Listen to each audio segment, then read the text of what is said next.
de que en el sistema penitenciario no se está medicando enfermedades mentales. Sintomas inherentes de la propia experiencia de la encarcelación son objetos de medicación. En este punto, las condiciones degradantes del cárcel producen efectos que a posteriori son regulados con píldoras psiquiátricas.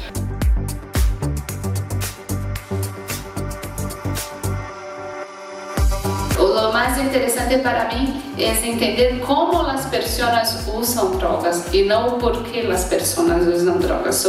Son cosas diferentes.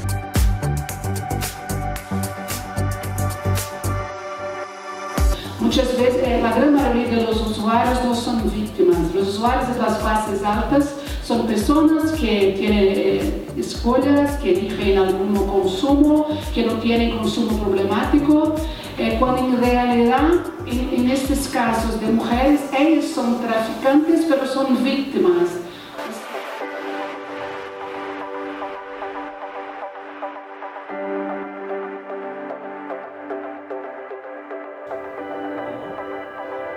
Amigos de Ángulos, pues continuamos platicando de drogas y ahora tenemos la posibilidad de platicar con Fernando Belauzarán, hasta hace unos días diputado federal, quien se ha destacado por presentar iniciativas que tienen que ver con la desregulación de este tema y que por supuesto ha abierto el debate a nivel nacional, y él también participó en este congreso en el CIESAS Occidente. Nos da mucho gusto platicar contigo, Fernando.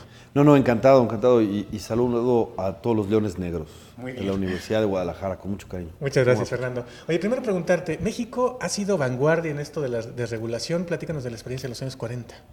Sí, bueno, en 1940, un médico importante, Leopoldo Salazar Viniegra, decía esto de la prohibición solo beneficia al crimen, no ayuda a los que de alguna manera son usuarios de las drogas y las requieren. Entonces vamos a cambiar el paradigma y en lugar de verlo con unos ojos de seguridad en la lógica represiva, veámoslo como un problema de salud pública y despenalicemos las drogas, y el Estado puede proporcionar a aquellos que lo necesiten. Entonces, y nos quitamos de el mercado negro, que es el que beneficia obviamente al crimen, porque encarece los productos y obviamente eso hace que sea un gran negocio ilegal.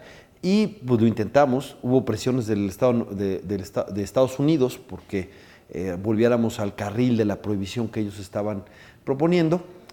Lázaro Cárdenas pues era un presidente que valoraba mucho la soberanía nacional y rechazó las presiones norteamericanas. Pero Estados Unidos quitó la exportación o importación para México de medicinas opiáceas. Entonces en los hospitales nos estábamos quedando sin medicinas, y con esa presión que hizo Estados Unidos sobre México, México dio marcha atrás y tuvo que volver, digamos, al carril prohibicionista, ¿no? Pero la verdad es que lo que decía Leopoldo Salazar Viniegra se cumplió, ¿no? La verdad es que ahora lo que hemos visto con esta prohibición es que los criminales son cada vez más fuertes y el Estado es cada vez más débil, y nosotros, la sociedad, somos cada vez más inseguros precisamente por la dinámica. ¿Cuál es el punto? Imagínate, si alguien entra a una tienda de abarrotes y agarra una botella de vodka y se echa a correr, entonces el empleado o el dueño que esté ahí habla a la policía, habla a la ley y dice: oigan, me acaban de robar el vodka, y tiene a la justicia de su lado. Pero ¿qué pasa entre los criminales que tienen, pues digamos, el mercado de la marihuana? Como ellos no pueden ir a la policía porque es una sustancia ilegal, ellos se tienen que defender a sí mismos y tienen que generarle miedo a sus competidores. Bueno, aquí en México, ¿hasta qué grado hemos llegado? Pues llegaban a filmar hasta decapitaciones para amedrentar a los otros, porque no hemos estado. Entonces, la verdad es que este asunto de la prohibición ha conseguido exactamente lo contrario a lo que se ha propuesto lograr. Ahora hay mayor consumo, hay mayor producción, hay mayor tráfico. Y además tenemos una violencia desbordada, un Estado infiltrado, policías no confiables precisamente porque o se someten a las policías o el famoso plata o plomo, ¿no? Entonces estamos en el peor de los mundos, porque además, ¿qué genera o qué fomenta el abuso de drogas legales o ilegales? Pues la desintegración familiar.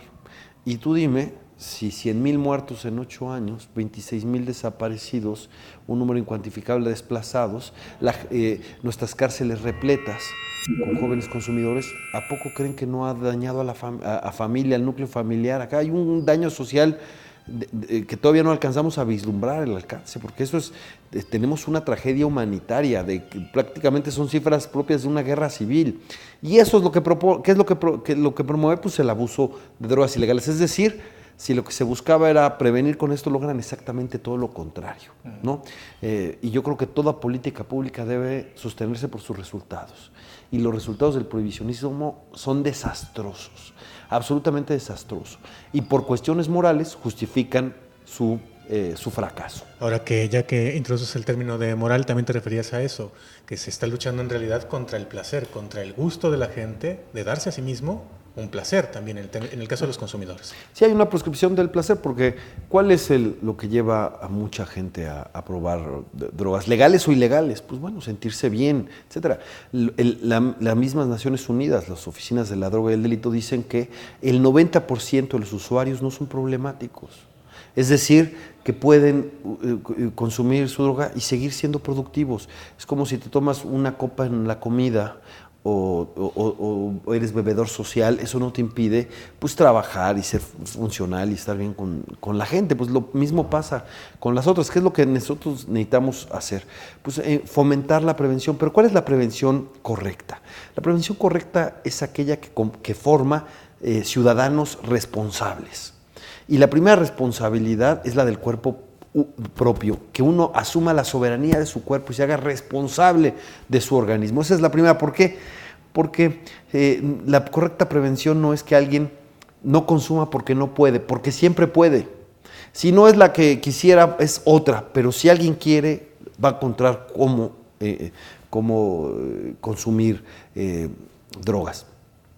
Sino que la correcta prevención es que no consuma porque no quiere, o si lo va a hacer, que lo haga de manera responsable, como queremos educar a la gente que consuma alcohol de manera responsable, ¿no? De la misma manera, eso es más inteligente que seguir gastando en armamento, en una guerra, en una espiral de violencia, en una guerra que no se puede ganar.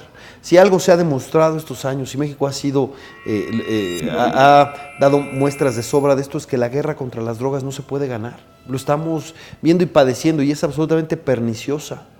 Mejor apostemos a regulación inteligente y campañas de éxito. Mira, por ejemplo, el caso del tabaco. El caso del tabaco es una droga legal regulada, que genera, por cierto, que es físicamente mucho más nociva que la marihuana, por ejemplo, en todos los parámetros, ¿no? ¿Y qué se ha hecho? Gracias a la regulación se ha disminuido su consumo. ¿Qué es lo que se hizo? Se puso altos impuestos, se le puso una leyenda a la cajetilla, una foto grotesca y hasta de mal gusto, espacios libres de humo de tabaco, se le sacó de los medios electrónicos y no puede haber ningún tipo de publicidad sobre el tabaco, y campañas de prevención. ¿Cuál es el resultado? Que ha disminuido. Es decir, regular no es promover. Y en cambio la marihuana, que no tiene ningún tipo de regulación porque es una droga ilegal, no ha dejado de subir su consumo. Prohibir no es prevenir, regular no es promover. Muy bien. Pues Fernando, que nos quedamos y muchísimas gracias por estas palabras para Ángulos de Canal 44. No, gracias a ustedes, y es para México una cuestión apremiante, de vida o muerte, de manera literal, cambiar esta política. No podemos seguir así, los derechos humanos se han deteriorado, nuestra gente, nuestros jóvenes están siendo perseguidos, están en las cárceles, están en las tumbas, están desaparecidos. Esto realmente es una sinrazón. No pasamos de tragedia en tragedia en tragedia, la descomposición del Estado mexicano es palpable, la verdad es que es algo de vida o muerte, y les agradezco el interés, porque aunque no es cómodo hablar contra los prejuicios, no es cómodo, no es fácil, porque los prejuicios generan votos, es indispensable, es necesario. Me han preguntado si México está preparado para regular marihuana, para legalizar. Yo lo que digo es, lo que México no está preparado es a seguir como estamos. Imaginemos el grado de deterioro en 10 años si seguimos con esta misma política, porque eso sí, no podemos esperar tener distintos resultados si hacemos lo mismo. Muy bien. Gracias. Muchísimas gracias, Fernando Belauzarán, y nosotros aquí dejamos el programa. Quédense en Canal 44 en Guadalajara, el 31.2 en Los Ángeles. Hasta la próxima, pásenla muy bien.